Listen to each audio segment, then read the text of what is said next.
ஆண்டவராகிய இயேசு கிறிஸ்துவின் இன்ப உயிர்த்தெழுந்த நாமத்தினாலே அற்புதமான சுவிசேஷ பயணத்திற்கு உங்கள் அன்போடு வாழ்த்தி வரவேற்கிறேன். அற்புதமான நாளிலே உங்களுக்கே தெரியாத கதவை திறக்கிற பலனை கர்த்தர் உங்களுக்குள்ளே வைத்திருக்கிறார். அடைக்கப்பட்ட மூடப்பட்ட கதவு உங்களுக்கு முன்பாக இருக்கிறது என்றால் திறக்கப்பட கர்த்தர் உங்களுக்குள்ள இருக்கிற விசுவாசத்தையே நம்பிக்கையை கொண்டு திறக்க விரும்புகிறார். அப்போஸ்தலனான பவுலோட வாழ்க்கையில பாருங்க, அப்போஸ்தலர் 23 அதிகாரம் 11 வசனத்திலிருந்து 28வது அதிகாரம் பாத்தீங்கன்னா, அன்று ராத்திரியிலே கர்த்தர் பவுலின் அருகே நின்று, பவுலே திடன்கொள், நீ என்னை குறித்து எருசலேமிலே சாட்சி கொடுத்தது போல ரோமாவிலும் சாட்சி கொடுக்க வேண்டும் என்றார். எவ்வளவு போராட்டம், அடி உதை, கஷ்டம் நஷ்டம், பிரச்சனைக்கு நடுவுல இந்த வார்த்தை, வழி முழுவதும் போராட்டம், கதவு அடைக்கப்பட்டிருக்கிறது. பொழுது விடியும் பொழுது அவனை கொலை செய்வதற்கு 40 பேர் சத்தியம் பண்ணி காத்து கொண்டிருக்கிறார்கள். ஈரோ கிளி என்ற கடுங்காற்று வரப்போகிறது, கப்பல் சேதம் வரப்போகிறது, அங்கே இருக்கிற போர் சேவை கொலை செய்ய ஆயத்தமா இருக்கிறார்கள். கட்டுவிரியன் பாம்பு அவனை கடிக்கிறது.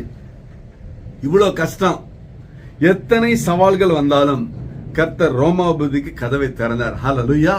யாரும் போக முடியாத, அதாங்க, கல்லுக்குள் நீரை வைத்து, நீருக்குள் தேரை வைத்து, தேரைக்குள் உயிரை வைத்து ஒரு ஆண்டவர். ஹல்லேலூயா.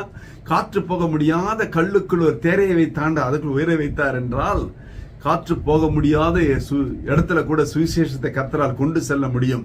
உங்களை கொண்டு, அல்லேலூயா, உன்னை கொண்டு, அல்லேலூயா, உனக்குள் இருக்கிற திறமையை, தாளந்த பலனை கொண்டு. ஆமென்.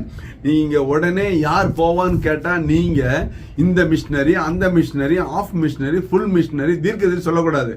முதல்ல நீங்க உங்களை பாருங்க, நீங்க உங்களை கணக்கில் எடுங்க. எருசலேமிலிருந்து ரோமாபுரி போகிற வரைக்கும் பவுலுக்கு 1000 பிரச்சனை. கர்த்தரே அவனுக்காக கதவை திறந்தார். காரணம், பவுல் உறுதியாக நிற்கிறான். அசைக்கப்படாதபடிக்கு கிறிஸ்துவுக்காக வாழ வேண்டும் என்பதில் உறுதியாக நிற்கிறான். அதான் பாருங்க, அதான் உண்மை. எப்பொழுதுமே கிறிஸ்துவுக்கு வைராக்கியமா உறுதியாய் நிற்க வேண்டும். பாருங்க, எப்பேற்பட்ட தடை வந்தாலும் கர்த்தர் அதை மாற்றுவார் என்ற விசுவாசத்தோடு முன்னேறி செல்ல வேண்டுமே தவிர, தடையை பார்த்து துவண்டு போக அழைக்கப்படவில்லை. தோல்விகள் தோற்று போக வேண்டுமே தவிர நீட் தோற்று போக கூடாது. கதவை திறந்தால் தான் நமக்கு வாழ்க்கை வாழ்வு. உறுதியா நிற்போம். 1 கொரிந்தியர் 10:13 சொல்லுகிறது, உங்கள் திராணிக்கு மேலாக நீங்கள் சோதிக்கப்படுவதற்கு அவர் இடம் கொடுப்பதே இல்லை. கவலைப்படாதிருங்கள். உங்க திராணிக்கு மிஞ்சி, உங்க பலனுக்கு மிஞ்சி உங்களுக்கு சோதனை வருவதில்லை என்று திருவசனம் சொல்லுகிறது. எல்லா நெருக்கத்திலும் தப்பி செல்லும்படியான போக்கையும் வழியும் கர்த்தர் உண்டாக்குவார். வியாதியின் நெருக்கத்திலிருந்து, பணம் பொருளாதார நெருக்கத்திலிருந்து, வீண் அலைச்சல் நெருக்கத்திலிருந்து, சோதனை வேதனை நெருக்கத்திலிருந்து தப்பி செல்லும்படியான கதவை கர்த்தர் இன்றே திறப்பாராக. ஹல்லேலூயா.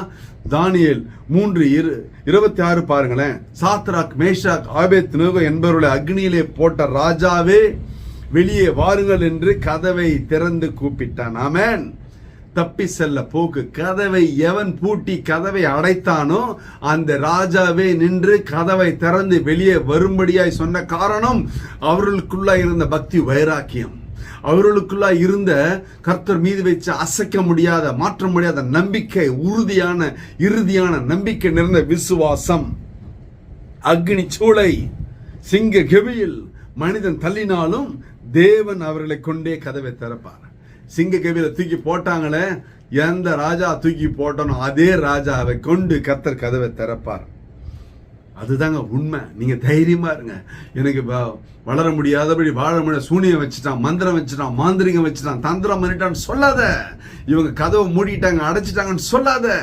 எப்பேற்பட்ட அடைக்கப்பட்ட மூடப்பட்ட கதவா இருந்தாலும் கர்த்தர் உன்னை கொண்டே திறப்பார். ஆமென். உனக்குள் இருக்கிற திறமை, தாளந்தை கொண்டு கர்த்தருடைய கிருபையினாலே அது திறக்க முடியும். ஹல்லேலூயா. நீ சோர்ந்து போகாதே, துவண்டு போகாதே, உடைந்து போகாதே, கண்ணீரிலே மாட்டி சிக்குண்டு சீரழிந்து போகாதே. தற்கொலை ஒரு முடிவல்ல. நீ வாழ்வதற்காய், வாழ்ந்து வாழ வைப்பதற்காய் நீ உருவாக்கப்பட்டவன். நீ பிறந்ததே மற்றவருடைய ஆசீர்வாதத்திற்காய். ஹல்லேலூயா. ஒரு விசை கூட கண்களை மூடுவோம். ஹல்லேலூயா, ஹல்லேலூயா, ஹல்லேலூயா. அப்பா சோத்திரம் ஆண்டவரே. இந்த அற்புதமான ஆசீர்வாதப்பட நாளில் இது பார்த்து கொண்ட பிள்ளையோட வாழ்க்கையில பெரிய ஆசீர்வாதம் கடந்து வரட்டும். அடைக்கப்பட்ட மூடப்பட்ட கதவு திறக்கப்படட்டும். வியாபாரம், தொழில, குடும்பத்துல, சபையில, சமுதாயத்துல, ஊழியத்துல எல்லா கதவுகள் இயேசுவின் நாமம் திறக்கப்படட்டும் ராஜா. சந்தோஷ சமாதான சாட்சியாய் நிறுத்துங்க. இயேசு கிறிஸ்துவின் உயிர்த்தெழுந்த வளமான நாமத்தினால தேவனது செய்யும்படிய திருப்பாதங்களிலே தாழ்மையாய் ஒப்பு கொடுத்து ஜெபித்து ஜெயம் எடுக்கிறோம் ஜீவனுள்ள நல்ல பிதாவே. ஆமென். கர்த்தர் ஆசீர்வதிப்பாராக. Praise the Lord.